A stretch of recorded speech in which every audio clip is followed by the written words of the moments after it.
Hey everybody, what's going on? It's Alexander Williamson here with The Secret History Living in Your Aquarium.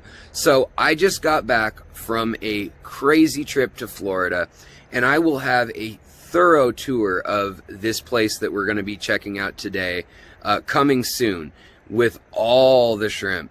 But this is one of, if not the largest CARIDINA shrimp breeder, home breeder in the United States that there is, the Garden of EDER shrimp with Grant and Shelby EDER. And today I want to look at some of my favorites there and some shrimp that the world has never seen. These are world exclusive shrimp. Some of these lines are he is the only person in the world who has these morphs and these lines, and you guys are going to see them today.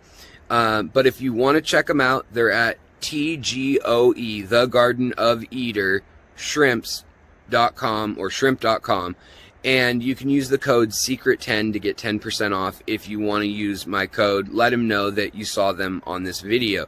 You might need to ask for some of these shrimp specifically, and some may not be in stock yet if they're one of the rarer types, but all the common kinds, like all the neocaridinas that are yellow and things, he's always got those in stock. And these are really interesting because they are more colorful and bright with more complex patterns than the neocaridinas, yet he's saying that the last decade he's spent breeding them has caused them to be almost just as hardy, even though they're a caridina. So without further delay, let's take a look at these incredible shrimp that he's breeding. So we've got yellow King Kong rilis, or rilis, however you want to say it, but these look incredible. These look like the best grade of neocaridina, rili or riley, that you've ever seen, but they're not. They're caridina. And Grant developed these. So how the heck do you make these? How can I have them all?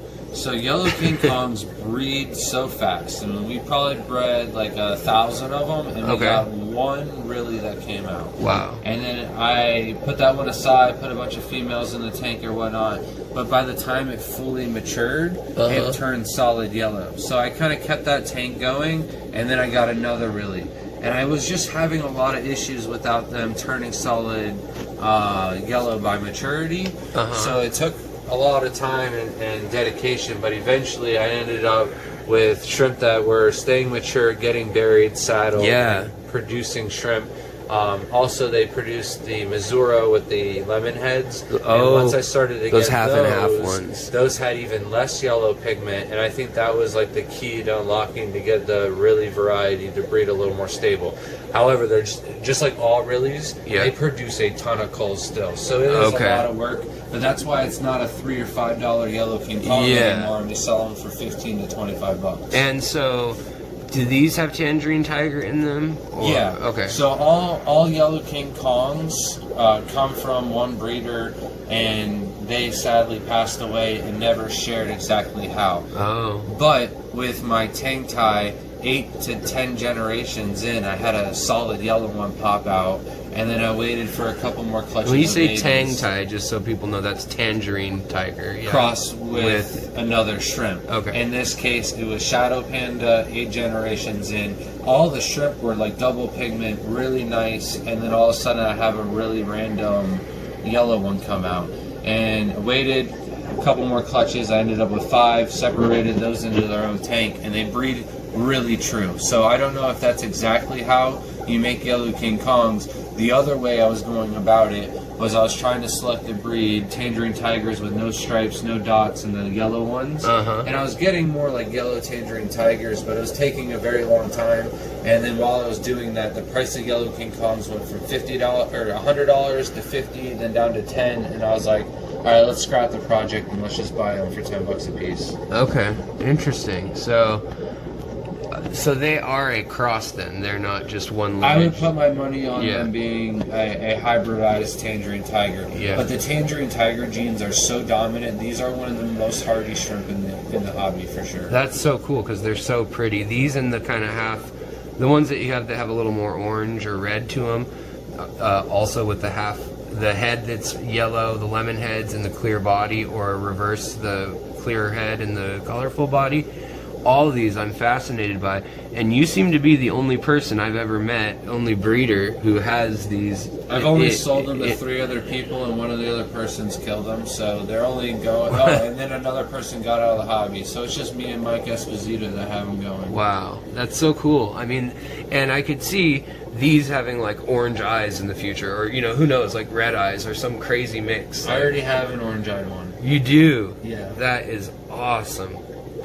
And then you got to tell me one more time about these guys. I'm just so interested in this one with the metallic blue on its head and the black band around its tail. What's going on there? So these are my Tang Tai. The original cross is Tangerine Tiger with Shadow Panda, and that is the exact same for the next 4 tanks, and then bottom 2. So the next 4 meaning this way? Yep. Okay.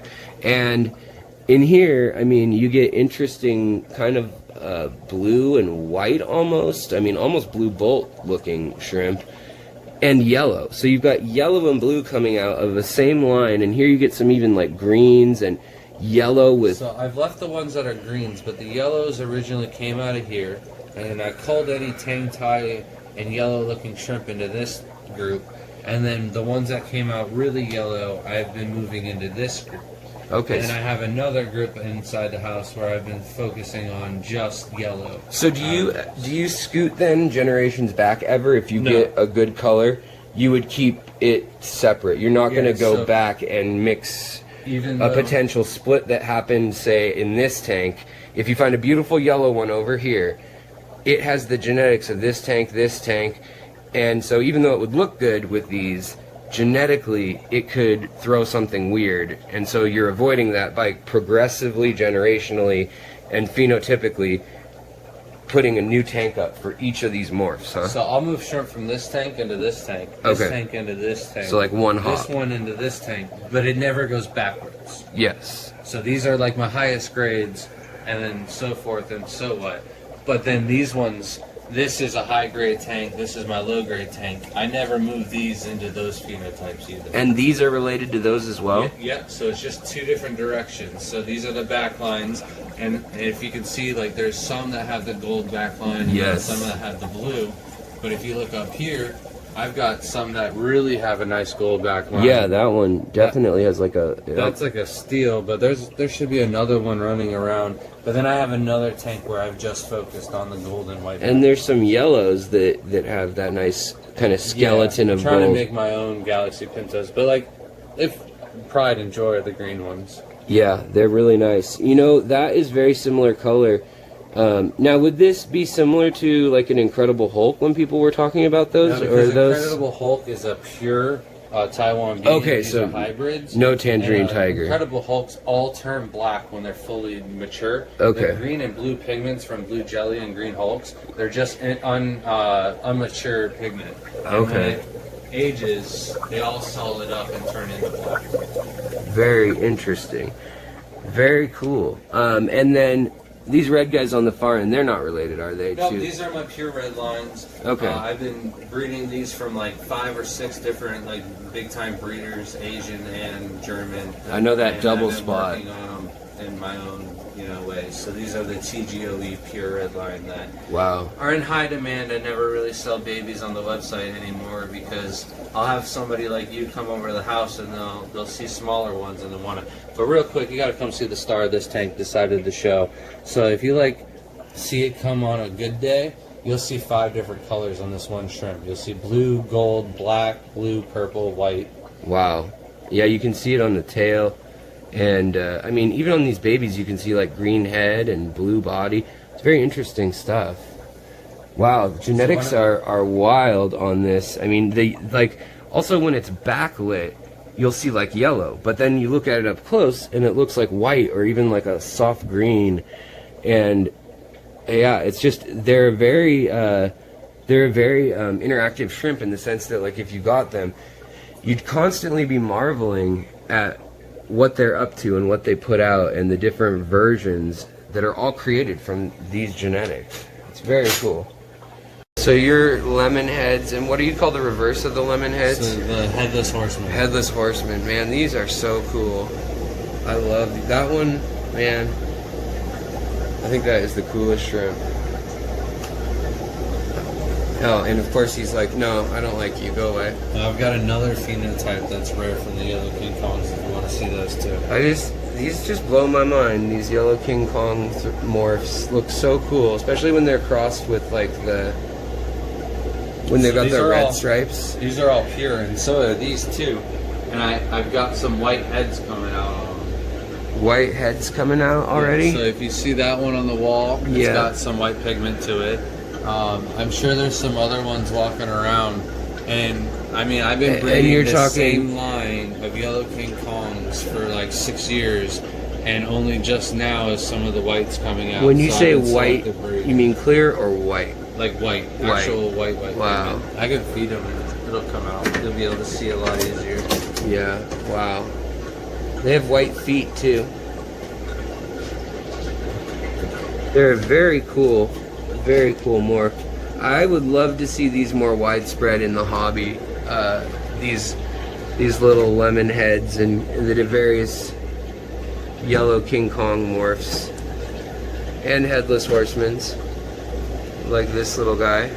Look at the one right there. I know, that's the one that was like running away from me, and he's so pretty. So pretty. That moss just makes him look amazing too. Oh yeah. So I thought for sure I could selectively breed these as green, and that's why I think.